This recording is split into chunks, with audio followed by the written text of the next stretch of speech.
Hello, Mustang fans, and welcome to another episode of the Mustang Owners Podcast. I'm your host, John Clore, along with my co host, Mike Ray. And tonight, Mike, more history, because even though everybody has a Mustang story, Mustang has a Mustang story, and we don't know all of it, Mike. I don't think we ever will know all of them, but it's nice to know a little bit, especially learn new stuff that we haven't learned in all of our 20, 30, 40 years around here, right? So, what do we do when we really want to know more about our Mustang history and we just don't have the facts? What do We we do? call What do one we get? person. We get smart. And tonight, folks, we've got back on the episode Jim Smart, the legendary author, historian, Mustang Superman. Jim, welcome again to the Mustang Owners Podcast. Well, you are too kind. I've just had a blast doing this stuff. I mean, we're like kids in a playground with this stuff. Am I right? So Yeah. we just live it and breathe it. But the thing is, all of this information has come in bits and pieces over the years, and I mean, it's like Gary Schweitzer's World's Fair car has a bench seat and Thunderbird courtesy lights and this kind of thing. But when the car was sold off the Ford employee resale lot, Ford employees could pretty much equip these cars any way they wanted to. That's the way I got it from Gary. So when somebody bought his Ford employee resale car, they had probably a Ford dealer install AM8 track and Thunderbird courtesy lights in the bench seat, because Gary bought another World's Fair car from the 65 portion of the fair, didn't have all that. So that's the only thing we could come up with. Well, But Mike, that's what we wanted to do tonight. You know, we've had, I mean, you keep telling me, Mike, we have over 200 episodes if you include all the couple of years we put on Spotify before we got on YouTube. And Mike, what was one of your favorites of all time? Yeah, the Skyway Mustangs. I learned a lot on that episode. I mean, obviously I knew about them, but I learned so much knowledge about those on that episode. So it was probably the one episode that I learned the most from. Yeah, well, so that's why, folks. I'm sure if you're in the hobby and you've been paying attention, then A, you're following the podcast, and then B, you saw the Ford Motor Company themselves. Ted Ryan of the Archives actually put a story about the World's Fair Mustangs because Ford found an example and wants to preserve it and keep it. And Mike, we saw a little display, a tiny little display in one of the outbuildings at Carlisle this year about the World Fair Mustang. Of course, we know some people with some original early build cars. But we wanted to bring on you, Jim, tonight because not only because you're a historian and you have a respected name in the hobby, and but you are, no offense, Jim, this don't take this wrong, but you're kind of a geek on the original. I'm a total geek dork. I obsess. So when we So talk about the Best Buy World's Fair named the car, Geek Squad after him then, right? We have our own little geek squad. so anybody that knows anything about Mustangs knows, Jim, that they did not keep the data records, the VIN numbers, and all that great stuff that Kevin Marty made the world aware of until 1967. So 65 and 66 and all those people that say that there's 64 and a half, all those numbers, we don't know. You have to kind of reverse engineer history to do that. So when the World's Fair car story came out, you noticed something, and you noticed some names were missing. We wouldn't have this history if it weren't for certain people. So why don't you help the people that read that story and probably want to know more about those cars? Why don't you take us? How did that knowledge actually get out? Well, Gary Schweitzer, who bought 5F08T, 383, 386, he bought one of the World's Fair cars. He and his father bought that car back in 77 or 78, long time ago. And then life got in the way, and the car went in. The car was actually stored in the old Packard plant in Detroit for a long time. And I actually went to see it a long time ago, but I lost track of Gary, and somehow, what? Well, maybe brick from the Packard plant. Yeah, Packard plant geek. That's a brick out of the Packard plant that my wife Jenny ran in there before they shot us. Fired a few shots. Yeah, So I can't believe Ford actually bought some space to store cars there. Ford did? Well, who would put their cars? I mean, it was at one time locked storage. It was empty, so people could use warehousing at the old Packard plant. So if anybody stored a car there, Mike, I wouldn't put my car down there. No, Well, not at all. Gary's father did, probably back when it was safer, Okay. but the car was there for a long time. And like I say, I lost track of Gary and then caught up with him probably 10 years ago. And so he decided he was going to restore that car, which he did. He did an impeccable restoration on this thing. When I was at Mustang Monthly, we helped him out by doing his engine, his transmission, and his rear end. And I forget what else we helped him do on the car. But anyway, he went to extremes. He found Firestone Deluxe Champion tires and, new old stock, nothing you'd go out on the road with. No. But he just did an incredible restoration. His father was retired from Chrysler, Al Schweitzer, and so he was deeply embedded in the industry. But where I'm going with that is that Gary took that car and just went to extremes to get it as factory original as he could. So he went out there and found a lot of new old stock parts, and he just did an incredible restoration. My issue with the Ford story is that he was never mentioned. I'm trying to think of the name of the gentleman that purchased it at auction, but when I saw the story, it's like, where's Gary Schweitzer on this? He built that car. So Jim, does that mean that when he got that car, did the information about it being a World's Fair car come with it, or did Gary have to do some digging and talking to people, research, investigation? Well, I believe Gary actually found the VINs, and maybe it was Kevin Karsh, who's also been a Skyway historian. In fact, I think Kevin Karsh has every VIN for every Ford vehicle that was on the Skyway, Lincolns, Galaxies, Wow. everything. So yeah, so anyway, so we know what all the VINs are. For 65, they only did 11 cars. The 12th was never done, and never they were all prepared for the Magic Skyway by Karen and Company, which you're probably familiar with, who did a lot of that. So the perspiration that went into preparing like 180 cars for the Magic Skyway, and the time they had to do it, I don't even know how they did it. But the rumors were all the engines were pulled out of them and all that, but only in the Lincolns. The rest of them, the engines were left in. They could not have gas tanks in them.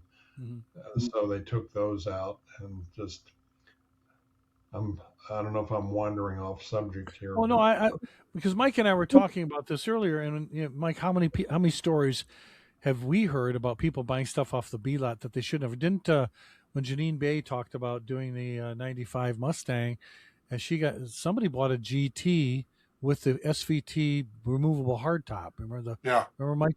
She told us, and that a lot of these cars, Mike, left the B lot, what they call the B lot, which was an employee, some car that the company still exists. The B lot still exists. All right, so these cars get out. But my question for Jim, because Mike, I bet you when you buy, you better go know what you're buying. Or usually those guys look on the B lot, then they start calling around, who released the car, what do you know about it? Because, Mike, would you want to buy a press car after you've seen Road and Track or Car and Driver beat the living snot out of something? And that's not the one you want. You want the executive car, right? Right. So Jim, right. Yeah. So Jim, I'm thinking maybe Gary just, if he wanted this car, he probably did some research on this was one of the actual World's Fair car. Maybe I should ask around and then to get some, but all this information came from him. He must have been a dog on trying to find out what these cars were, how they were equipped, because if you're going to restore something, you better know what it was before you start. Right. I tend to be a steward to history, and history reported inaccurately just drives me crazy. and crazier than I normally am. But um, Gary and his father, I think, bought this car from the person who bought it off the resale lot. You know, there was like an ad in the classifieds type thing, and I don't know all of the details, but so the plan was to restore the car the way, and it's a very low mileage car, so it didn't have much in the way of rust or anything like that. But I think it was either Kevin Karsh or Gary who found all the bins for the Mustangs, and then Kevin Karsh has every single bin for every vehicle that was on the Skyway. What I want to know is what the bins are of everything that was on a turntable. I think we have the bin of the red K fastback that's on the turntable, and I did some checking, and the car that has been unearthed is, I think, anyway, I think it's serial number 4 for 65. It's a Rangoon red GT Fastback K car with a white interior, and I started comparing notes, and it's like, oh my God, you know, it's got to be that car. So, and Mike, that's a famous press photo of that red car on the turntable. Everybody's seen it. And when you get the original press photo and you get an Ektachrome and you get it blown up, that's like an iconic photo from the World's Fair. See that turntable car. And also the Rangoon red convertible that Mr. Ford is saying. I think he's sitting on the turntable or on the fender of the car or something. That's like, I want to know what the VIN is. You know? So that teaches us a lesson. So the lesson is there are certain people in Mustang history who have taken upon themselves to go after information that just generally isn't around. And I don't know what it is, Jim. Did he know that he had something special and wanted to do this, or is it just when you have that one car, it takes a special kind of person to spend that kind of time to go find where do you begin researching something like that? You do a lot of digging, and a lot of times it falls right out of the sky in your lap. You know, somebody will reach out, I own that car. What? You know, there's so much history out there to be unearthed, but like I say, the World's Fair cars, I'd like to know all the bins of everything that was shipped to the fair. You know, Karen and Company did the prep on the Skyway cars, but there was all kinds of other Ford vehicles at the fair. And I think there's the one that Donald had a picture of. There's like, I don't know how many Wimbledon white KGTs, the New Jersey cars. And so those surfaced thanks to Donald. I think he found an image or something, information, but it'd be nice to know the VINs of every vehicle that was shipped to the fair for static display, that kind of thing. Well, Mike, we found out that sometimes when Ford doesn't keep data or that kind of stuff that we're interested, like VIN numbers, like Jim's talking about, that sometimes when it goes to a supplier, they keep better records. And if they don't throw out those records, like when we had suppliers for SVT, when we had Roush do a lot of our work, Ford pitched all the records, but Roush kept the records. And Mike, when you were involved with making Mustangs and F-150s when you worked for Roush, they must have had their own record keeping of what vehicles are received from Ford. That's actually can be a better source than Ford because they don't have it. Yeah, we definitely had all that information, and we kept it for all the different vehicles and what number went to what car and things like that. So when the Roush Museum was started, did Jack try to keep all those records with those cars that he had, or is it bigger than that? I don't know. I don't remember seeing any on display. Whatever. Tyler Wolf would know that for sure at the Roush Museum. Okay. But we did when I was running the Roush Road Crew. A lot of people wanted to know how many were built in this color in '98. You know what I mean? And how many were convertibles and things like that. And there was a lot of info that we did have on that to be able to share that information with the owners. Well, Jim, that kind of answers the question. Like a lot of people will get a specialty model and they'll say, hey, how many which VINs were sent to Celine or which VINs were sent to Kenny Brown Performer. How and Ford doesn't really. I don't know if Kevin Marty actually has DSO information to know that if they actually went to a third party builder. But But John, I that's know that. very rare too because you had to have bailment. So for the longest time, Roush was the only one with bailment. So those are the only ones that were sent directly from Ford to them. With the Celines and the Steedas and all that, they would buy them from a dealership and then get the Yeah. cars and then make them up. So Roush was the only one for a long time that had bailment. And then the Fox, when the Fox arm got involved, they got bailment as well. And now RTR has bailment. But the Shelbys and the Steedas and the Celines did not have bailment in the last 20 years or so.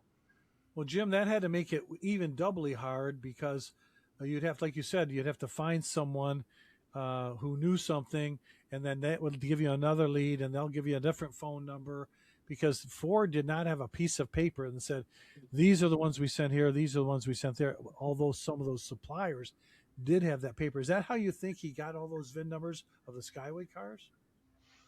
Well, I think the Skyway car information was found in the Detroit Automotive Museum in their archives. I think that's what Gary told me. Wow. So when they came up with all the Mustang VINs, I about lost my mind. It's like they're sequential.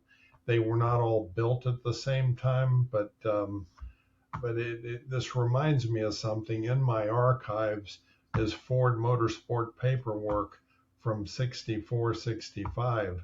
And there are VINs in there of pre-production units that went to Alan Mann Racing in Britain, and they were rally cars. So I've got all kinds of VINs that I probably should make public just to see if anybody has one of them.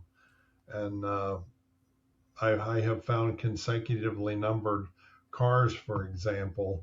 There was a guy who I ran into at a show years ago, had two 68 Shelby, I think GT350s that were consecutively numbered.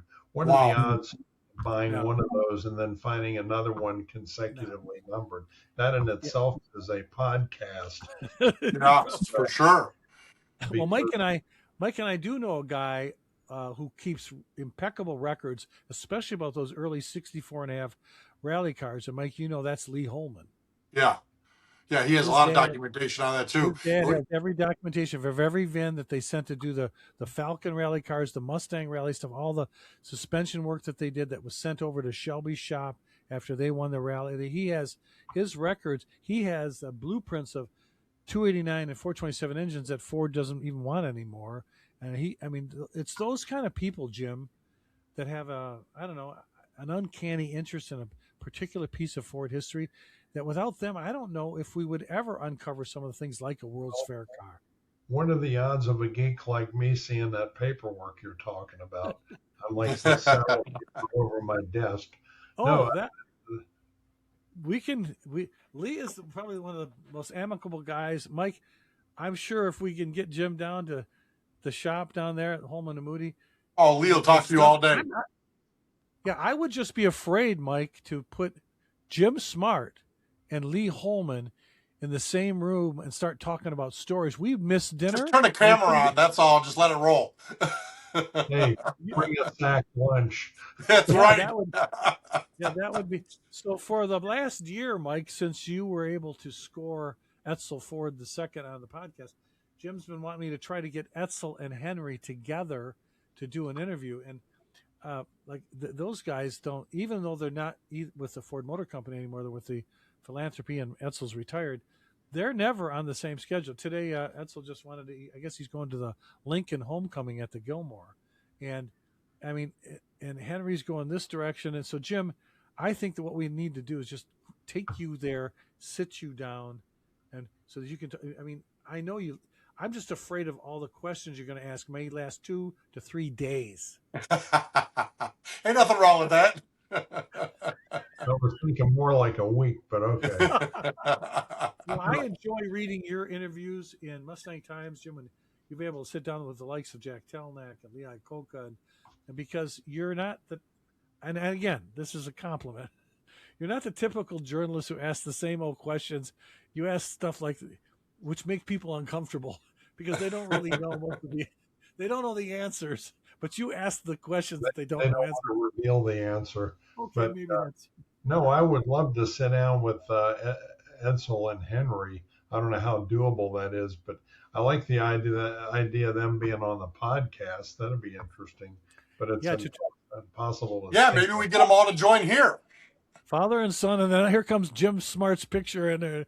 Hey guys, surprise! John didn't tell you. I want to ask you, and then he pulls out a list like this. I want to ask you 10,000 questions. That might be an Well, hour-long episode, but I think it would be worth it. Yeah. How about No, you I two? think it'd be great. I would just love to be in their company in a podcast, and Yeah. I'll try to contain myself. It would probably be easier to arrange that, John, since, like you said, their schedules are all over. They can always be wherever they're going to be at and just jump online. Yeah. Well, I'm just like I said. I'm just a. So how But about folks? Lee Holman, Yeah. Lee Holman too, yeah. Lee Holman. The stories he tells, what he knows about Ford Mustang, Falcons, Fairlanes, and Galaxies, the NASCAR program, the inside stuff that Mike, we've closed places. They've kicked us out of places listening to Lee's stories. He's kind of like with Gail, or when I talk to Squirrels. Jim, you see what you caused, Jim, when you're trying to find more Mustang history. And, if you want it, just have AI look it up and have that same guy's voice on YouTube with the wrong pictures showing on the Mustang stuff. That stuff drives you crazy. I think these sound like record-breaking podcast episodes to me, John. How about it, folks? Would you put down in the comments if you'd like to see Jim Smart sit down with either Edsel, Henry, or both? Or can you imagine? Or Lee Holman. Smart talking. Or Lee Holman. Oh my God! Well, so, are you guys ready to do an hour-long podcast like a Simon Fordman or a Derek that wouldn't Bieri? be long enough. But no, in all seriousness, though, I would. There's so much there's so much bad information out there that makes me crazy. I mean, it's just there's so much information that's been out there for years that is not accurate. I mean, it's just things like when people call 221s, 260s, 289s, and 302s Windsor engines. Yeah. They're not. What else? I mean, but AI said it did. Yeah, AI is another. I think AI. But I mean, there's just how do you put an end to the BS flying around out there? We figured it out. Mike and I has the answer to that. How you put an end to it is you develop the Mustang Owners Podcast, bring on real historians, authentic people who were there, people who saw it, and you don't put on AI generated voices, wrong pictures, and some 12-year-old with a hat sideways that said, yeah, because back then this is what they did. Ford didn't want you to know that. You weren't there. You didn't. Or he said or she said, yeah. Yeah. So that's how we do it. And then the only way we can do that, Jim, is if everybody likes and subscribes. Because guess what happened when Mike and I did a roundup episode, or the mailbag episode? Mike, what did they say about Jim Smart? That he was smart. They said, they're asking, can Jim Smart come on the podcast and do tech episodes? Yeah. Seriously? Yeah. Yeah. Somebody said, why don't you get a tech episode? Because I've seen you do. I've opened one of your magazine stories. There's 78 pictures of your greasy hand and a brake caliper on us. So, folks, do you want to see Jim Smart do a tech episode? Jim, I'm sure like you said, a lot of people identify Windsor engines. They do it wrong. We could do a whole Windsor history of that. That is endless because I think of the things I've discovered over time, and you're always learning something new. And when it comes, if you want to do tech broadcast, I'll be all over that. And I'm sure there's other people in the industry that are certainly educated and experienced enough to talk about it. But I've even seen some experienced people with bad information, and it's like, you don't know this. Oh, that's true. It is so true. I'll tell you what, the best one, and I don't want to consume the broadcast, but the Ford Motor Company for years said 5F08F100001 was assembled Monday, March 9th, 1964. That has never been true. Correct. We're taking it a whole nother direction, but I mean, And yet Correct. that was published and printed as fact. Yes. well, Jim Haskell and I put that in the Mustang production guide because, well, this is from Ford. It must be true. It was never true. And serial number 1 is actually the 84th on the line, not the first. 84. See, folks, That's true. Another Jim, that's why we have you on the podcast. We want everyone to comment, send something to me on jklore@carsandcontext.com. Get it. We've got to get Jim involved to get the real truth to some of this Mustang history. Because Mike and I have learned that once we got in with the retirees, Jim, and then we were spouting off all the things we thought we knew. Mike, did they set us straight about the real facts about what really happened with the car? And to me, I appreciate all of you out there that we want to know what number you are, what color, how many they made in this. That's all good stuff. But for me, it's the story behind how the cars that we love and got made. And who do you hear the stories from? So we know Jim is God to us, right? But do you remember our old lunches with the SVT guys in Dearborn once a month, and just talking to all the old SVT engineers and stuff like that? That information, we get that nowhere. Nobody else could get that except when we were there talking like that. Well, to that point, Mike, I worked there for 10 years with those guys, but they're I'm on the marketing side and they're on the other side of the engineering side. I don't know half the stories, the stuff they got into, And then every time we went to one of them, John, I learned something new. I try to get for the podcast, someone like Ellen Collins, who engineered the 07 Shelby GT500. Yeah. That was going to be our 06 Cobra, but she's uncomfortable still after all these years to talk about that was her role, or some of the other engineers that worked on things that maybe they were doing burnouts in the Dearborn parking lot. They don't want to talk about it. I don't think they hurt their pension. You know what I mean? All those buildings are gone. I know, but Jim, this is exactly what we'd like to have you on for. So we'll open up the discussion about some tech sessions as well. But some of these cars, some of the people that you mentioned, they deserve credit for digging up Mustang history, because without them, all it is what's been printed. And David Ash, when I went and researched my books, David Ash did the car because he told the media, you could say I did it, but then again, you could say John Clore did it. And Mike, if you remember we're at a session, I think it was at a museum somewhere, and the questions kept coming to me because Art Hyde didn't want to answer them. Gail was there. I think Chuck Cantwell was there. And then one time Gail said, "Hey, what about a question for me?" And I said, "Well, it's always for John Clore." And he looked at me and goes, "What did you do?" I drew the car. I said, well, I remember that. I just tried to help sell them, Gail. That's all. So Jim, I appreciate you telling us the real source of information for the World's Fair cars and Gary's role in that. And we want you to come back and talk more about some of these cars. And we've got a whole list of them I'm getting from some of our readers. We've had our new Mike reaction to our new Roundup style podcast.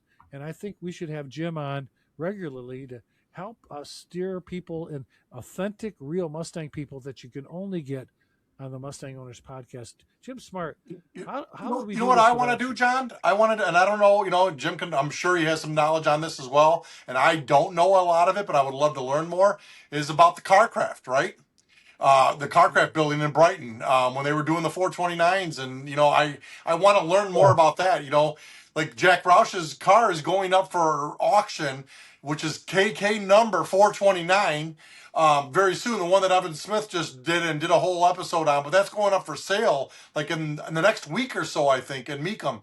And that's something to know. It's a nice history behind that. And I don't know a lot about the Carcrafts. I know very little, but that's something I'd like to dig into on one of our episodes as well. Yeah, we can, Jim, bring on some of the folks that I know, a couple of guys that did the Carcraft book. And then I got myself in trouble finding something that Carcraft did with the Mach 2, and we can have Bud McGaldy talk about his work on the Mach 2, because Jim, I know you know a lot about that car. Yeah, not as much as I'd like to know, but that's one of those things. There's so many stories circulating about it. and when you mentioned Boss 429s, what I want to know is, were they assembled at Dearborn Assembly as rolling bodies, and then they went to Carcraft and they installed the Boss 429 engines. So I feel like they went to Carcraft as completed rolling bodies, and then they installed the powertrain. But I mean, there's no pictures of them, a whole bunch of them on a car hauler. You know, that's the holy grail. You know, Well, Right. no, I think Mike Ray may be bidding on Jack Roush's car but he'll have to sell his Mickey Mantle rookie car. No, His that's the Mickey Hot Mantle Wheel rookie car is the only diecast. way. Oh, you're gonna That's buy all that. I can Wait, afford. I bought this will scare you. This will scare you, Jim Smart. Somebody gave me a Mach E. Oh my God. Oh, okay. No, anyway, Don't let so it burn up your desk or anything. it rolled. I hope it didn't have lithium batteries in it. It might start a fire in my office. No, so I just well, want you you know guys. what? Have you noticed the sales numbers that Mach-E's are outselling the pony car? Well, yeah, they did that for a while, but that was during their the factory was down. They outsold the pony car because they had incentives on them. But right now, I know that. the 2026 Mustang is doing really well, and even compared to not just the Mach E, but also a lot of people are knowing and they're hearing about, hey, there's going to be new competition. Mike, we talked about, I think, on our roundup, the Camaro's coming back. Now, what's it coming back as? We don't know. Well, if it's And anything like Dodge, it'll be an electric Camaro. well, yeah, that Charger isn't setting the world on fire. I gotta tell you. I can Even tell though you, I as think selling cars Right. I right love now, I have not sold a ton of Mach-E's, Yeah. John, at all. Nowhere near what a regular Mustang. I know. Well, for all those because everybody's saving up their money for the Slate pickup, roll up windows, no radio, $25,000, Mike. That's what we're facing. So, Jim Smart, we're going to have you back on several different topics. Well, these people are sending us all kinds of information. They got a big asks of you, so we're going to send you the list, and one by one, if you do that for us on the Mustang Owners Podcast to make this the source for true Mustang information, then what we'll do is I'm we'll up set up interviews with you with Holman and Moody and Etzel and Henry and all your friends. I'm up for it, John. Okay. Mike, we did it again. Another episode where we got smart. Now we know the person behind finding the information of those wonderful World's Fair cars. That's why, folks, I hope they're watching the Mustang Owners Podcast. Mike, how do we do it? I don't know, but Jim, we owe you so much gratitude. Thank you so much for always coming on with us.